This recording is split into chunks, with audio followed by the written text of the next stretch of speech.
Hi, and welcome to the 1% Studio. So recently, we had the opportunity and the pleasure to have Alan Fine join us in the studio.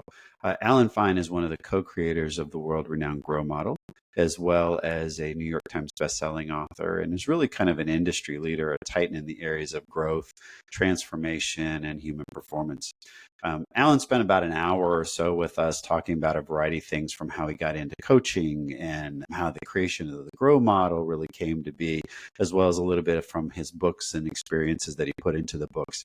And we actually had so much great information and takeaways for you all and for us that we have actually broken this into 2 episodes. So without further ado, this is episode 1, where Alan talks a little bit about how he got into coaching and the creation of the Grow Model. Enjoy.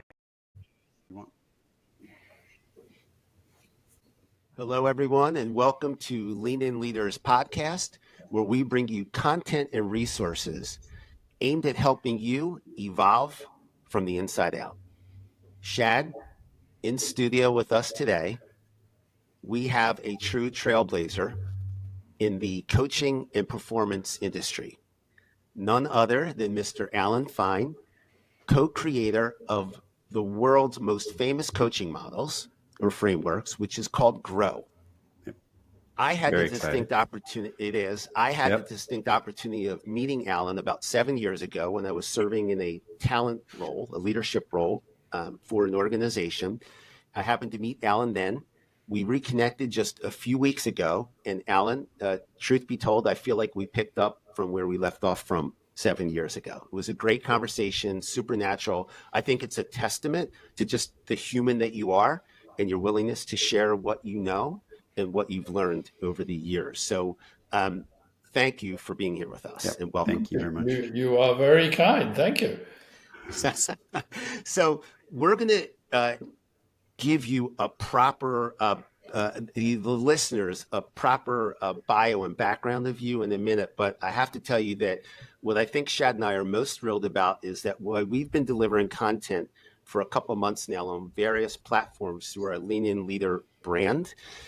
This is the first time we're actually interviewing someone, and I don't think we could have a stronger start and someone that we're more excited to share with our listeners. So we believe, honestly, that they're going to get so much value out of this conversation. So again, we just want to thank you for what you're doing here with us today.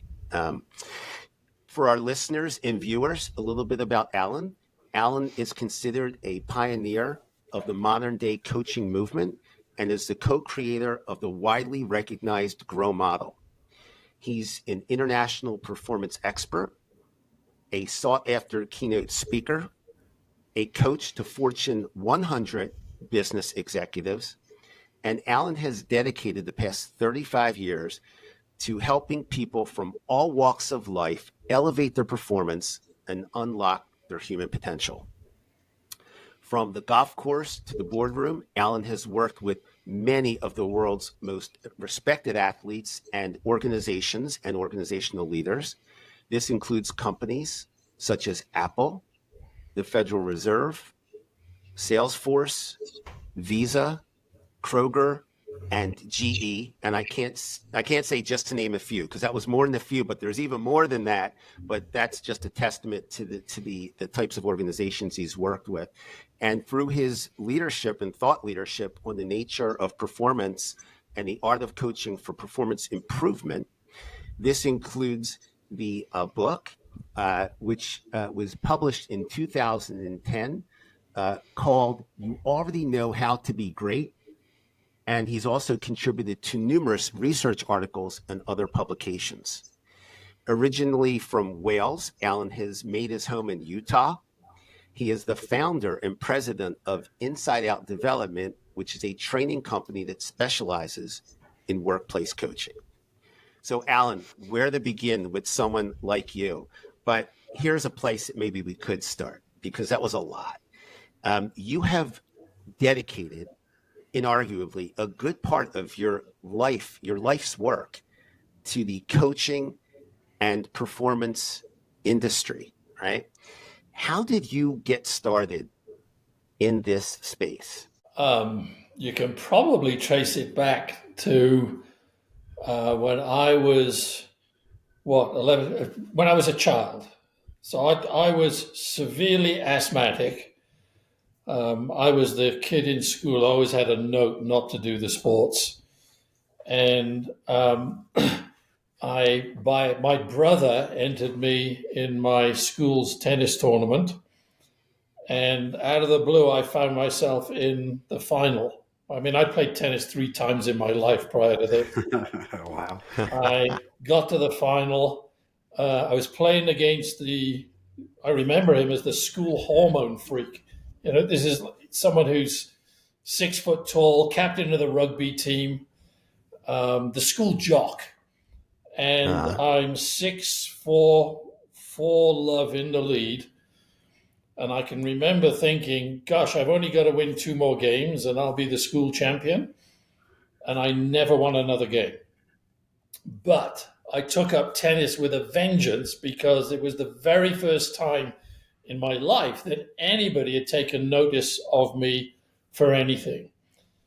And my father took me down to the local tennis club, and the coach at that tennis club said to me, in return for allowing you to play with the adults, because I was showing that much promise, in return, you have to come and help me coach the youngsters, like the 8, 9-year-olds.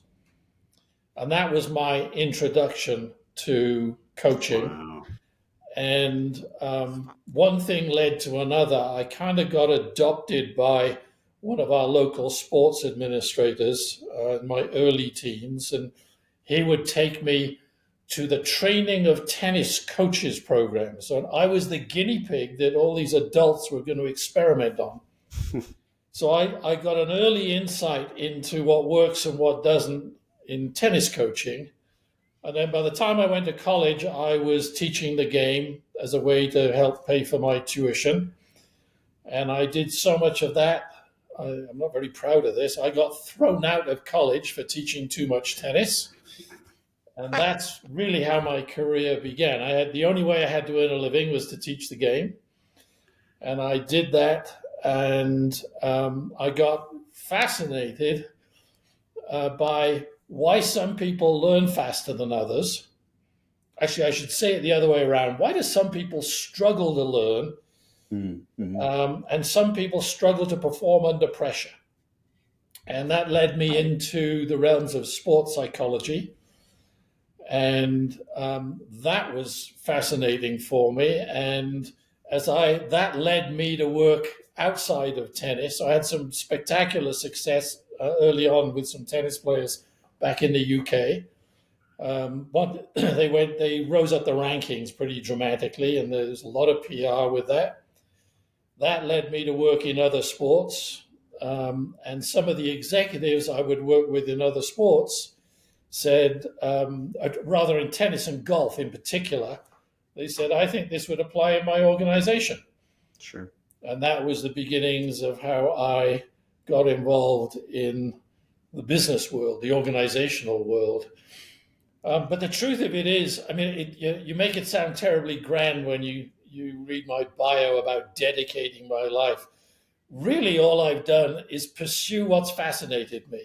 You know, what started as a hobby, you know, I guess I'm at the end of my career now, and it's still a hobby for me. It still fascinates me. And I think it's interesting to me what happens. It doesn't matter whether it's sport or whether it's kids or whether it's executives. It's still the same human being. And that's the stuff that really gets my attention. Yeah. Wow. So many questions, but just one pivotal kind of double click on what you said. First thing that came to my mind when you're describing this journey is that it never felt like work. Because you even like memory recall, and you go back and you talk to us about this journey, you can actually feel the passion about your journey.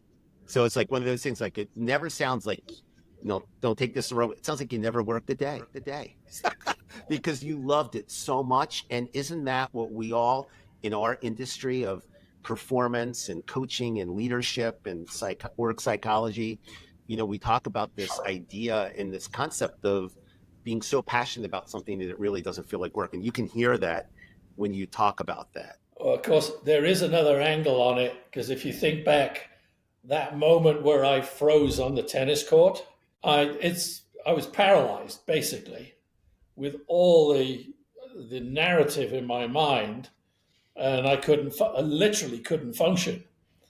And so my career has been the pursuit of helping myself as much as Yeah, it's been. yeah. Overcome that moment. Had you gone on to win the school championship, a whole different story potentially. Yeah, yeah. Yeah, Yeah. yeah, absolutely. Yeah. Fascinating. And there's always that discussion lurking of people who are pursuing psychology and other related education, where a lot of times we do it to help ourselves as much as helping someone else. So it's really, it resonates. That's interesting. Anything else just about your background, your history that you'd want to share with us before we get a little more into the grow model itself? It's everything. So the only formal training I've ever had, the only certificate I've walked away from a training program is as a tennis coach.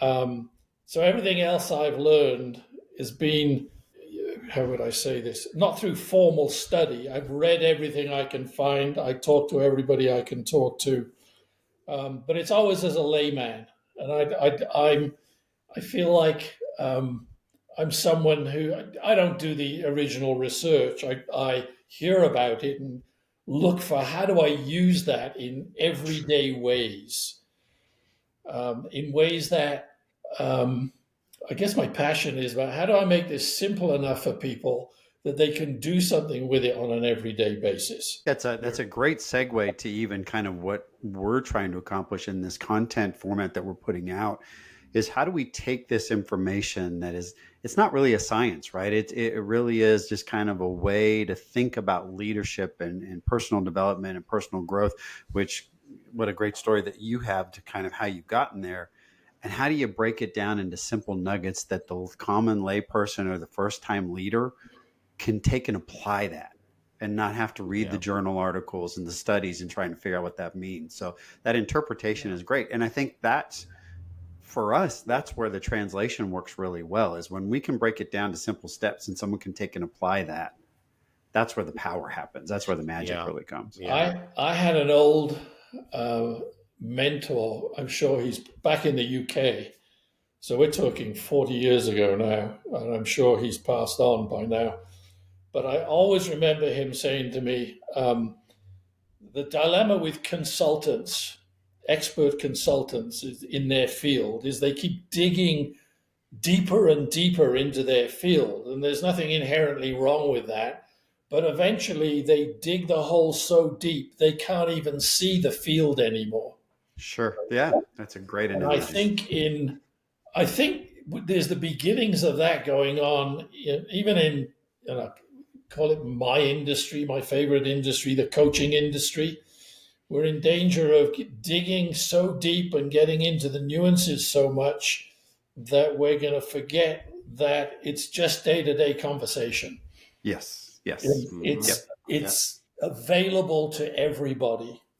Yeah. And we don't want to create a mystique and a complexity about it that makes people think, oh, well, that's not for me.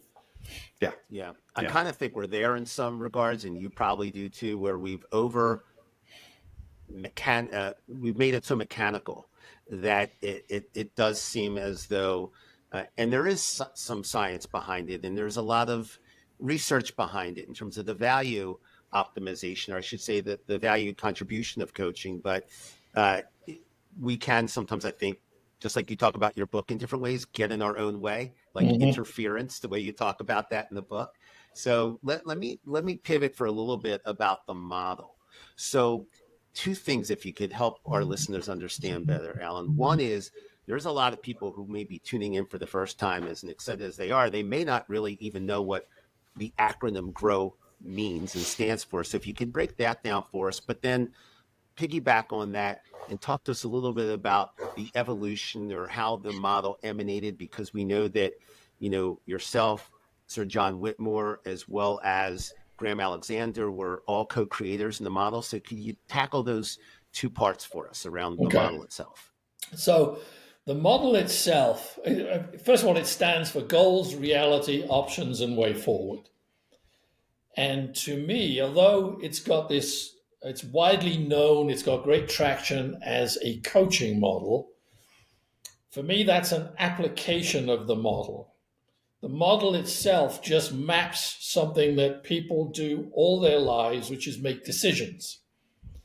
So if you think about it this way, in order to get work done, all work to me is getting from A to B by C. So, you can define that by the hour, you can define that by a 5-year strategy, but every time somebody sits down to work, if they're not trying to get from A to B by C, then they're probably not adding any value to the organization. So, A is the reality, where we are right now. B is the goals. The options are the possibilities that might help us get from reality to the goal, A to B. And the way forward is whatever path of action we choose from those options. So it's one way to think about GROW is it's only a set of labels or a map for something that we've done all our lives. So for instance, doctors use it with us all the time. You go to a doctor, they want to know what your reality is. So, I have this pain in my chest. The doctor will, obviously I want to not feel the pain. The doctor will do their research, figure out what's happening, EKGs, chest x-rays, and then they'll prescribe a cure. Take this medicine, we'll put a stent in, we'll do surgery, and that becomes the way forward.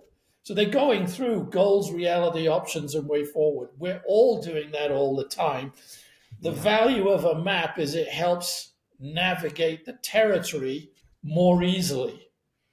If I try to get from where I live, Salt Lake, let's say, to New York, I can spend years going all over the country trying to find my way there by trial and error, or I can use a map to navigate my way there. The other thing I'd say about GROW, the value of it, it's another way to think about it. It's just like doctors and surgeons use checklists to reduce their error rate. So they're smart people, they're intelligent people, they're well-trained people, but the use of checklists literally saves lives. It reduces their rate of errors.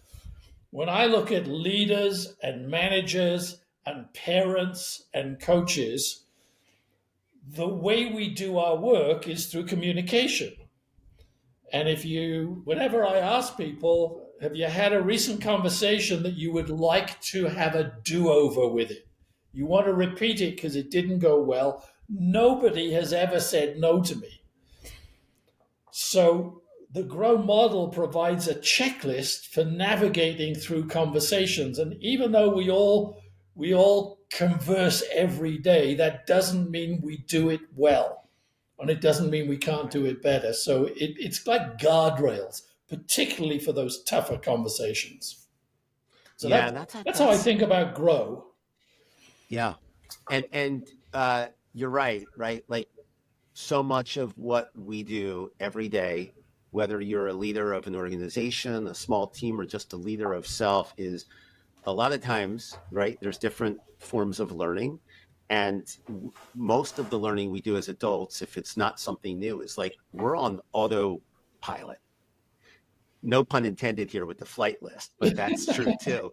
And that's a connection, right? Like pilots get in a plane, no matter how many times they're flying that plane, they go through that checklist, that flight list, right? Very similar. And I think where we sometimes trip up is when that limbic system is firing off and we're under stress, we're probably at more risk for not paying attention to that flight list or having organic conversations because we're in our heads the wrong way. And it's even more important to keep that flight list somewhere in our back pocket and remind ourselves there's a better way forward with having those conversations. So that's the way I kind of think of like how to use it in real time, because we're on autopilot 90% of the time. Yep. And as an executive coach, I spent time occasionally shadowing executives. And the issue is if we take what I consider to be the first skill to disappear when people get stressed, is their ability to truly listen. And what I become when I shadow them, all I become is a reminder. It's not that they don't know the importance of listening, it's that they don't realize they're not doing it. And I become a trigger for them to wake up. Yeah. And I've Yeah. seen that. I think that's the major role of a coach, whether it's in sport or music or the workplace. The major role of a coach is bringing discipline to people's attention so that they continue to pay attention to the right things, because it's easy to get distracted. And we get Right. distracted not only by external things, the bigger distraction is the things that go on in our own mind that cause us to Right. stop listening, to stop looking, to misinterpret. Yeah. Yeah. Doesn't Our doesn't that lack of listening, it kind of distorts the reality, right? In the grow model, it distorts that reality and it limits those options, and it provides this really funneled way forward. So it's really a nice way just to kind of open and explore everything and pause. Back to Larry's, example of the flight list, just checking everything off the Yep. list. Yeah, yeah, absolutely. Yeah, that's great. We could spend an hour just talking about this one part, because you made me think, like, you start getting in your own head, and we know what we do, and I won't go down this rabbit hole, but ruminating is one of the biggest challenges that we all have, of like how we get stuck and we get caught in that Yeah. maze, like we talked about with our Stutz review that we did a couple weeks ago, Yep. Shad. Yep. So great conversation. Alan, pivot to if you would, the back nine of that question that I asked about, like the evolution of the grow model between yourself and the other co-creators.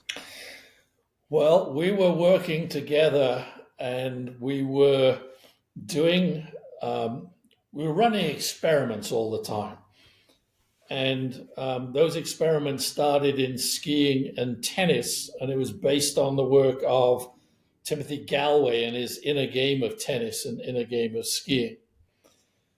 And as we were running these experiments, and I mean, there's an hour's worth of story of all the things that happened along the way, but we ended up doing some training for engagement managers in a really large, very well-known consulting group.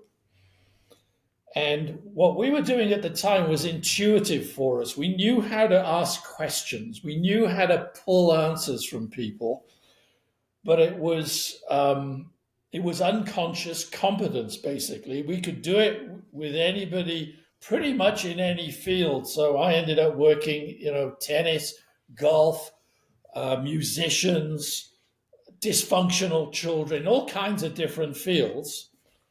But what we hadn't done is identified or mapped those competencies, what exactly we were doing. And it was this consulting group that first identified those stages. And that's how Grow became born. Wow. Okay. And sadly, not that this has much to do with our conversation, but I'm the last surviving co-author. They both passed away in the last 2 years. Wow. Even more special that we have you here with us to actually talk about the model, because I have to tell you, in my own experience, in my my own journey in the human capital space, as it relates to talent, performance, coaching and leadership and organizational psychology, you would probably be thrilled to know that so many companies, so many organizations actually have your content somewhere in their learning libraries, whether it's sitting in a formal LMS or just referred to. It finds its way into many organizations just as a gold standard backdrop to coaching, especially when you're trying to upskill managers and leaders, coaching acumen, not to be trained coaches or coaches for hire, but just building coaching acumen, building relationships and asking high gain questions, right? Mhm. Which is, and Shad, one of the things, you and I both went to coaching schools as well. And one of the things I remember was, and I thought about this as you two were talking a minute ago, and that is like one of our jobs as coaches is to hold up the mirror. And that's what I thought about when you were talking about that trigger, that visual trigger that you were when you were in the room shadowing certain executives. Mhm. I think that if I can back up half a step to that, because I think that's an interesting point to kind of maybe elaborate on for a takeaway, maybe for some of our viewers or listeners. So you said, you spend time with your executives, and lots of times it's just sitting in on a conversation and seeing what they're doing, and if they're actively listening and they're in the moment with whatever the situation is. What advice, using that grow model, and would you give to leader to say, how do you remind yourself to stay in the moment and really apply active listening and stating your goals and what are the realities and options? How do you utilize that with somebody who maybe doesn't even understand that they're not doing that in the moment? So I think there's two things. The most important thing is to simplify the action to one thing. We confuse being smart and intelligent with our ability to take action on all that smartness and intelligence. And if we want to get a change in behavior, and usually the behavior change we're looking for is under moments of stress, because if they're not under stress, well, they're okay. They can remember to do those things. Yeah. So I look to get it down to one thing that is totally within their control. So it can't be an iffy thing.